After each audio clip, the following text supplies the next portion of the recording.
Namaskar, welcome to public administration classes. In this class, we are studying organization chapter.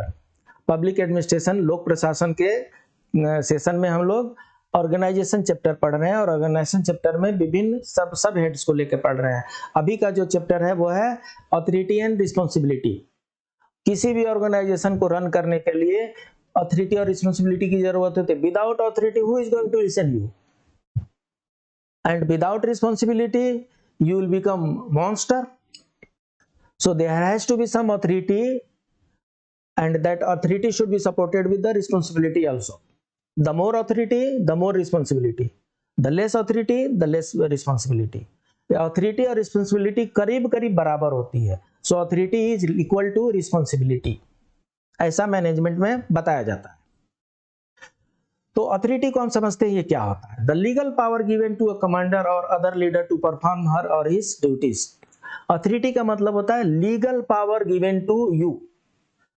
You are leader, you are manager, you are commander. So whatever legal power is given to you in the process of your job, that is known as authority. Authority comes to a person usually by virtue of the position they hold. जिस position पे आप जाएंगे उस position का आपको authority मिल जाएगी। Manager है, मैनेजर की अथॉरिटी मिलेगी। सीनियर मैनेजर है, सीनियर मैनेजर की अथॉरिटी मिलेगी। डायरेक्टर है, डायरेक्टर की अथॉरिटी मिल जाएगी। कमिश्नर है, कमिश्नर की अथॉरिटी मिल जाएगी।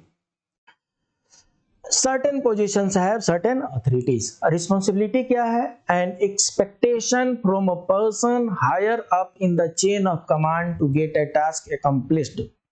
ये आपकी रिस्पॉन्सिबिलिटी ये है कि आपको कुछ अथॉरिटी दी गई है कुछ काम कराने के लिए, वो काम that is expected from you. तो जो आपसे जो सुपीरियर है उसके जो एक्सपेक्टेशन आपके है, जो आपसे सुपीरियर है उसको कुछ आपसे काम लेना है जो आप नीचे वालों से लेंगे। तो आपसे जो सुपीरियर है उसकी जो एक्सपेक्टेशन आपसे है दैट इज योर रिस्पॉन्सिबिलिटी। जब नीचे वालों से काम कराएंगे अथॉरिटी यूज करेंगे, जब रिपोर्टिंग ऊपर करेंगे वो आपकी रिस्पॉन्सिबिलिटी हो जाएगी। So authority is the power to make decision which guides the action of others. Right and power to influence the behaviour or reports of the others. सो मतलब दूसरों से काम करवाना है और उसके लिए आपको अथॉरिटी की जरूरत पड़ती है। It is a legitimate right to command and control. ये लेजिटिमेट है, इलिजिमेट है नहीं। उसके अथॉरिटी आती है आपके पोस्ट के साथ। Authority is granted to achieve the predetermined goal of the enterprise. Authority किस लिए दिया जा रहा है? जो भी डिपार्टमेंट का, जो भी ऑर्गेनाइजेशन के गोल हैं उस गोल को अचीव करने के लिए आपको अथॉरिटी दी जा रही है। Authority is right to direct others to get the things done. आपके पास अथॉरिटी नहीं होगी तो आपका सबऑर्डिनेट शायद बात ही ना माने, इसलिए आपको अथॉरिटी दी जाती है, आपको पावर दिया जाता है कि आप उनको डायरेक्ट करें, आप उनको कंट्रोल करें, उनसे काम कराएं। कौन सा काम? जो ऑर्गेनाइजेशनल काम है, पर्सनल काम नहीं।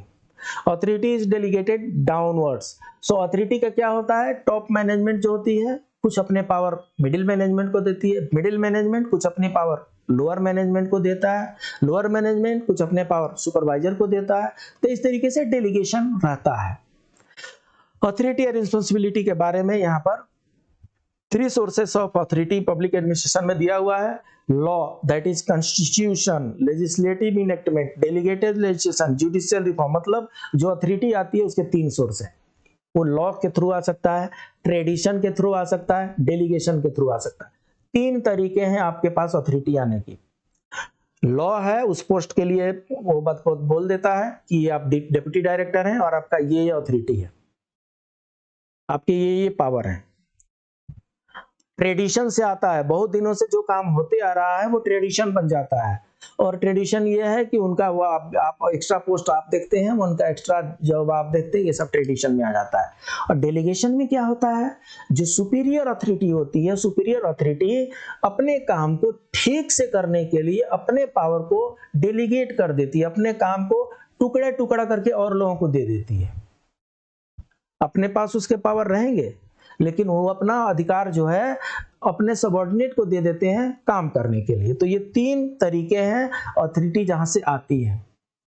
लॉ से आती है, ट्रेडिशन से आती है, डेलीगेशन से आती है। किस लिए होती है?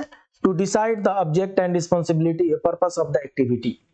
to determine budgetary requirements, to appoint, motivate and appraise the discipline personnel of in the organization. Authority, responsibility and accountability, ये तीन टर्मिनोलॉजी एक साथ करीब करीब यूज होते हैं। इन तीनों को एक साथ समझ लेने से कंफ्यूजन दूर हो जाएगा।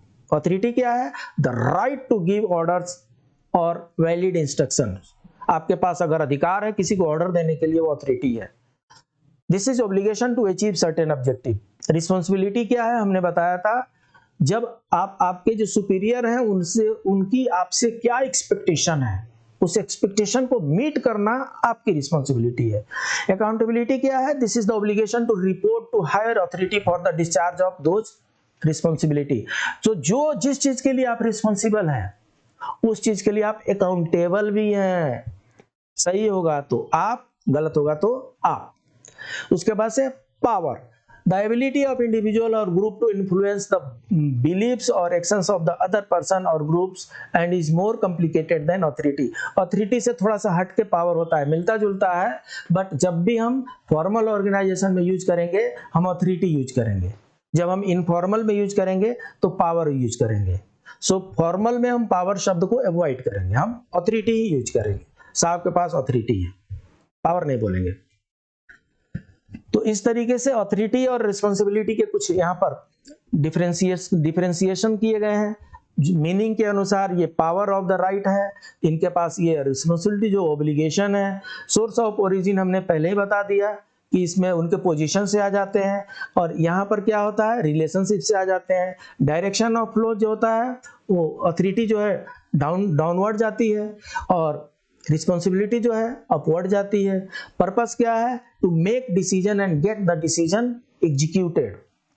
और रिस्पॉन्सिबिलिटी क्या है? Its purpose is to execute the duties assigned by the superior. बाकी इन तीनों को भी एक एक करके किया गया है। रिस्पॉन्सिबिलिटी और अकाउंटेबिलिटी हम पहले भी देख चुके हैं। So authority can be delegated, responsibility can not be entirely delegated, and accountability can not be delegated. Authority आप अपने से नीचे वाले को डेलीगेट कर सकते हैं, रिस्पॉन्सिबिलिटी कुछ हद तक डेलीगेशन का अगर है तो कर सकते हैं, अकाउंटेबिलिटी कर ही नहीं सकते। You are responsible, you are accountable for the job. So authority जो होती है ये फॉर्मल पोजीशन से आती है, रिस्पॉन्सिबिलिटी जो होती है डेलीगेशन से आती है, और अकाउंटेबिलिटी रिस्पॉन्सिबिलिटी से आती है। So accountability is the derivative of responsibility. ये फ्लो डाउनवर्ड है, रिस्पॉन्सिबिलिटी फ्लो अपवर्ड है, और अकाउंटेबिलिटी भी जो है फ्लो जो है अपवर्ड है। तो इस तरीके से हमारी जो अकाउंटेबिलिटी एंड ऑथोरिटी का जो चैप्टर है वो क्लियर होता है। Please keep on revising. फिर मिलते हैं, तब तक के लिए नमस्कार।